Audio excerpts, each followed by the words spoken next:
Distribution. जब आपका random variable कैसी वैल्यूज ले, कंटिन्यूअस, तो कंटिन्यूअस रैंडम वेरिएबल के लिए जो प्रोबेबिलिटी डिस्ट्रीब्यूशन है उसमें एक पर्टिकुलर केस है, and that particular case is known as normal distribution. इसको मैंने पर्टिकुलर क्यों कहा? It is a limiting case of binomial distribution. Poisson भी क्या है? Limiting case of binomial distribution. N indefinitely large, n तो बड़ा होगा। पॉइजन में Q इज कंपैरेटिवली स्मॉल, लेकिन इसमें ना तो P और ना ही Q दोनों बहुत ज्यादा स्मॉल या बहुत ज्यादा छोटे नहीं। So this is the only difference between poison and normal. ऐसे तो एक डिफरेंस और कि poison is for discrete and normal is for continuous random variable। इसमें जो भी प्रोबेबिलिटी की बात करेगा वो इंटरवल की बात करेगा। प्रोबेबिलिटी अगर वो कैलकुलेट करवाएगा तो किसके लिए कैलकुलेट कराएगा? Probability for x greater than equals to some variable से r, या probability for x less than equal to some variable से r, या वो ऐसे कैलकुलेट कराएगा find the probability in between x1 and x2। Continuous random variable के case में जब आप इंटरवल की बात करते हो तो इसका कोई फर्क नहीं पड़ता कि वो लेस देन इक्वल्स टू मानता है या लेस देन मानता है। क्यों? कि पर्टिकुलर पॉइंट पे डेफिनेट इंटीग्रेशन क्या होता है? जीरो। किसी पॉइंट पे डेफिनेट इंटीग्रेशन क्या होता है? जीरो। डेफिनेट इंटीग्रेशन तो आप किसके लिए कैलकुलेट करते हो? लिमिट्स के लिए। अगर एक पॉइंट ले लिया तो उसी पॉइंट से लेके यहाँ तक, उसी पॉइंट तक इंटीग्रेट करोगे तो रिजल्ट क्या आएगा?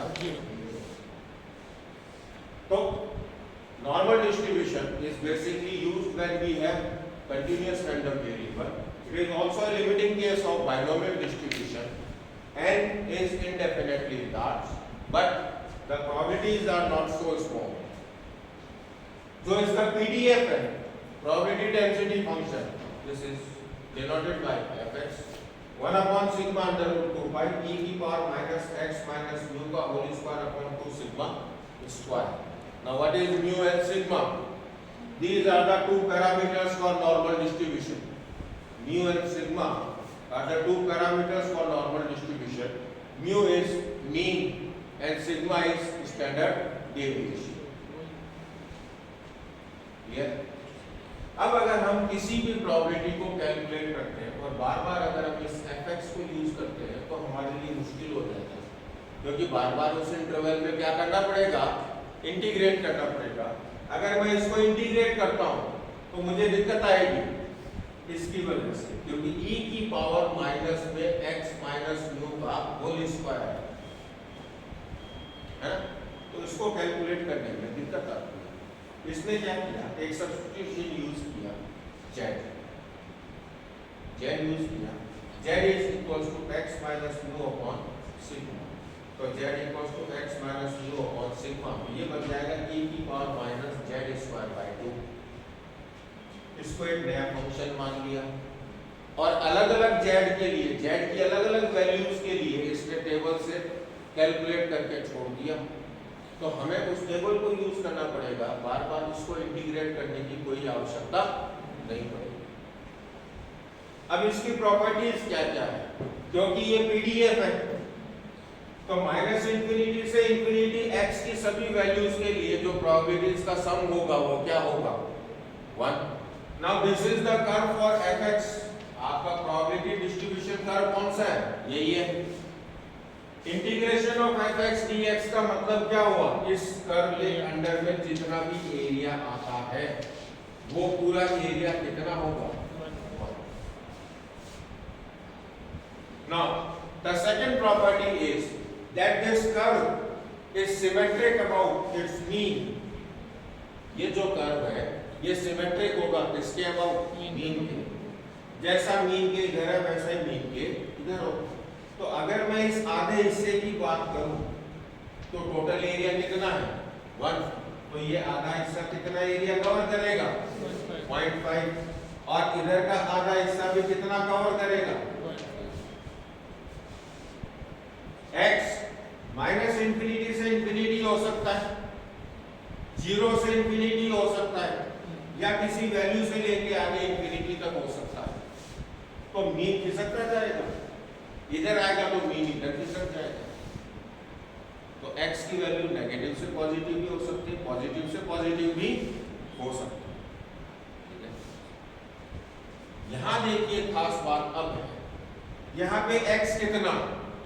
म्यू, और z और x के रिलेशन के हिसाब से अगर मैं x को म्यू लेता हूं तो z कितना? 0।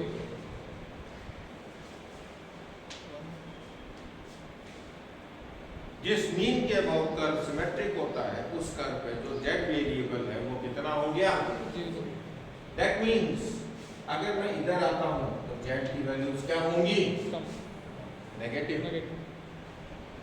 आएगा ही आएगा। ठीक है, मीन ज्यादा होगा। और अगर मैं इधर जाऊंगा तो z की वैल्यूज क्या होंगी? पॉजिटिव। ये दूसरी प्रॉपर्टी होगी। एक और खास बात, यहाँ तक समझ में आई? समझ में आ गया? मैं इस fx को एग्जाम में कई बार 2 नंबर का छोटा सा क्वेश्चन पूछता है, find the PDF for normal distribution. हम इसको अक्सर याद नहीं रखते। अभी मैं जब न्यूमेरिकल कराऊंगा तो आप देखेंगे इसका कोई रोल नहीं है, इसका रोल है और टेबल का रोल है, और 5 मिनट में काम हो गया, है ना? तो इसका कोई रोल नहीं है, लेकिन इसीलिए वो पूछता है। रैंडम वेरिएबल कहां से कहां तक वेरी करता है? माइनस इंफिनिटी से इंफिनिटी। मीन भी नेगेटिव भी हो सकता है, मीन पॉजिटिव भी हो सकता है, लेकिन स्टैंडर्ड डेविएशन कभी भी नेगेटिव नहीं होता, क्योंकि standard deviation square root of variance होता है, तो वो नेगेटिव नहीं आ सकता। ये तो खास बात हो गई। अब एक खास बात और है, क्योंकि यहाँ पर कर्व सिमेट्रिक है, मान लीजिए मुझे इस पॉइंट के लिए प्रोबेबिलिटी निकालनी है, तो प्रोबेबिलिटी निकालने का मतलब वो कहां से कहां तक? 0 से लेके z1 तक। तो मुझे प्रोबेबिलिटी निकालने का मतलब हुआ ये एरिया फाइंड आउट करना है। क्या ये एरिया जो मैं प्लस के z1 के लिए निकालूंगा उसके इक्वल नहीं होगा? इक्वल ही होगा, क्योंकि आपका कर्व कैसा है? सिमेट्रिक है। तो ये जो एरिया है वो और जो ये एरिया है वो दोनों क्या होंगे? सेम।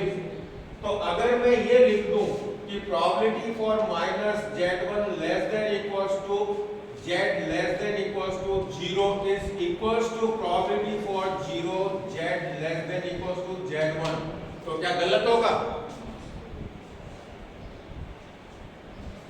0 से लेके माइनस z1 तक का जो एरिया है वो और 0 से लेके z1 तक का जो एरिया है वो दोनों क्या होंगे?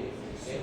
लेकिन जब यहाँ लिखा जाता है तो छोटा पॉइंट यहाँ लिखा जाता है और बड़ा पॉइंट यहाँ लिखा जाता है, इसीलिए मैंने यहाँ माइनस z1 से 0 किया है और यहाँ मैंने 0 से इंटरवल तक से लिखा जाता है।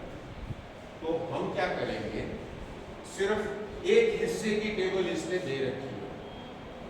इसने कौन सी टेबल दे रखी है? इसने क्या किया, z बराबर 0 से लेके और आगे की वैल्यूज तक का एरिया अलग अलग पॉइंट्स के लिए कैलकुलेट करके छोड़ दिया टेबल में,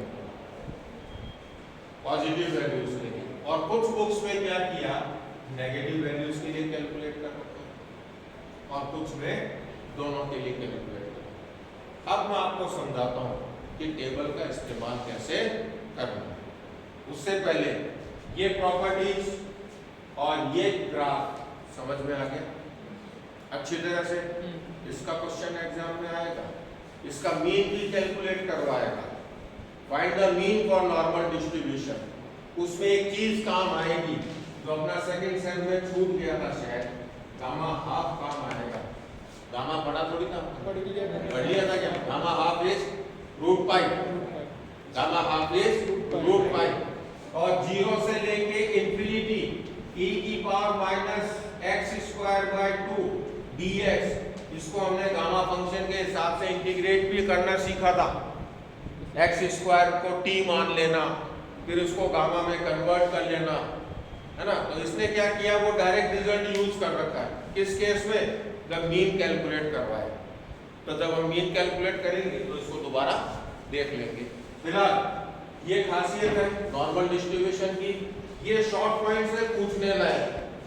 find the characteristics of normal distribution, right down the characteristics of normal distribution. तो हम लिखेंगे it is basically used for continuous random variable, it is a limiting case of binomial distribution, number of independent trials are indefinitely large while the probabilities are not too small, and the PDF for normal distribution is this.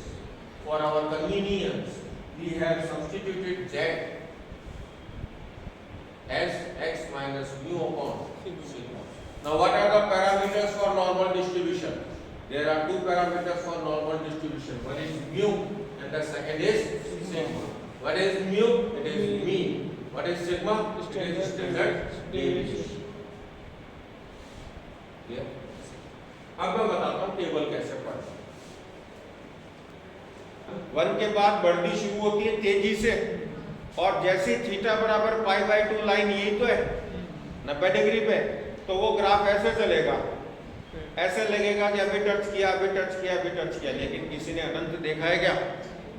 तो जो definition हमें पढ़ाया जाता है ना कि infinite पे जाके टच करती है, ये डेफिनेशन सरासर गलत है। सही डेफिनेशन क्या है इसकी अनंत स्पर्शी की? Asymptote is basically a straight line जिसको जो कर्व की तरफ, कर्व जो है वो इस एसिम्प्टोट की तरफ जाता है। जैसे जैसे ये एसिम्प्टोट आगे बढ़ती है तो ये कर्व जो है वो एसिम्प्टोट की तरफ मूव करता है, और जो परपेंडिकुलर डिस्टेंस है it tends to 0 as curve tends to infinity. This is the right definition.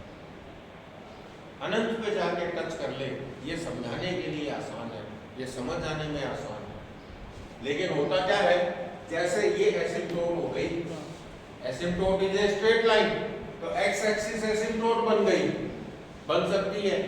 जैसे जैसे ये कर्व आगे बढ़ेगा वैसे वैसे ये एसिम्प्टोट की तरफ होता जाएगा, और जो इसका डिस्टेंस है, परपेंडिकुलर डिस्टेंस, धीरे धीरे वो कम होता जाएगा, टेंड्स टू 0। अब जहाँ पे मैंने टेंड्स टू 0 कर लिया इस्तेमाल, इसका मतलब वो 0 तो कभी होगा ही नहीं। जब 0 कभी होगा ही नहीं तो टच कभी करेगी ही नहीं। तो कहते हैं कि टच करेगी, करती कभी नहीं है। समझ गए? चलो अब इसकी अपन प्रॉपर्टीज पढ़ते हैं। अब